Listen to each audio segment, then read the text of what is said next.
সর্বকনিষ্ঠ এই আমার ছোট ভাই মনিরুল ইসলাম, এই প্রথম ক্লাস 8-এ পড়ে যখন থেকে সে আমাদের সাথে মিছিল করত। আজকে সেই মনিরুল ইসলামকে আসসালামু আলাইকুম।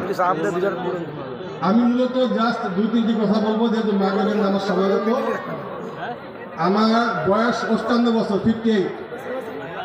42 বছর এই দলের সাথে আমি আছি। 1984 সালে যখন লোহাগড়া কলেজে ফার্স্ট ইয়ারে পড়তাম, সেই থেকেই ছাত্রদল থেকে রাজনীতি শুরু। যখন আমরা লোহাগড়া থেকে 40-50 জন লোক নড়াইলে যেতাম, নড়াইল শহর থেকে মাত্র 10টা 12টা 15টা লোক, যার মধ্যে আজকে এখানে আমি কিছু টাকা মেরে উনি আবার নতুন করে মনোনয়ন নিয়ে আমাদের আপত্তি নাই, উনি নিয়ে আসছে। এইবারে কি করেছেন উনি? আমাদের যে সমস্ত নেতারা রাজপথে ছিল, আমরা তাদের সাথে ছিলাম, কেস খেয়েছি, জেল খেটেছি, বাড়ি ভাঙচুর হয়েছে, তারা আমাদেরকে ছেড়ে দেয়নি। আজকে আপনি সেই সমস্ত নেতাদেরকে দল থেকে বহিষ্কার করেছেন। আজকে মনিরুলকে বহিষ্কার করার প্রতিবাদে আজকের এই সমাবেশ। আমাদের যে 4 নেতাকে বহিষ্কার করা হয়েছে তার প্রতিবাদে আজকের সমাবেশ। ভাইরা, আজকের সমাবেশ 12 তারিখের সমাবেশ।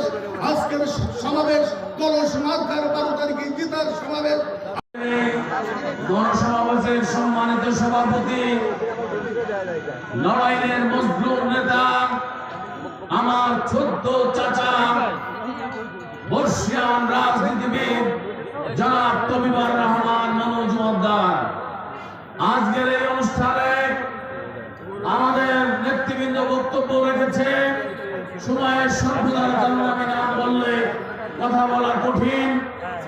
আমি বলতে চাই, বন্ধুরা, সাথীরা, আমরা রাজনীতি শুরু করেছিলাম।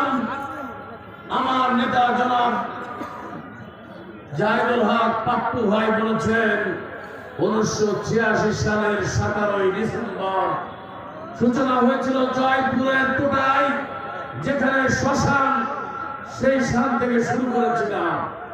সেই রাজনীতি, ছাত্র রাজনীতির নেতৃত্ব দিয়েছিল। পৌর বিএনপির সাধারণ সম্পাদক নির্বাচিত হয়েছিল, থানা বিএনপির সাধারণ সম্পাদক নির্বাচিত হয়েছিল, জেলা বিএনপির 2 বারের সাধারণ সম্পাদক, জেলা বিএনপির পর উপজেলা পরিষদের চেয়ারম্যান নির্বাচিত হয়েছিল। সর্বশেষ ধানের শীষ প্রতীকে আমাকে মনোনয়ন দেওয়া হয়েছিল। আমরা রাজপথে বিগত 17 বছর আপনাদের পাশে ছিলাম না?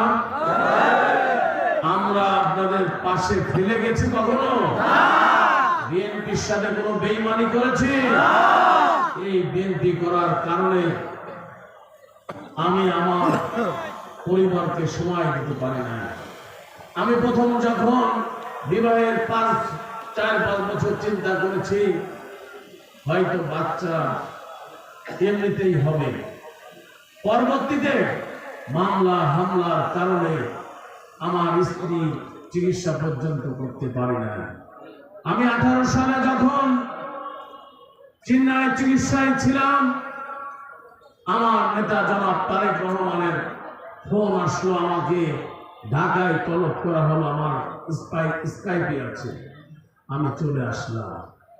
এরকম বারংবার হোঁচট খেয়েছি।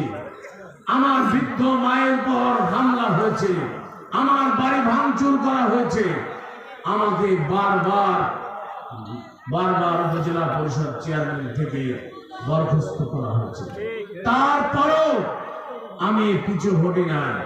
আমি ঢাকা জেল খেটেছি, ফরিদপুর জেল খেটেছি, নড়াইল জেল খেটেছি, যশোর জেল খেটেছি, আমি ফরিদপুর জেল খেটেছি।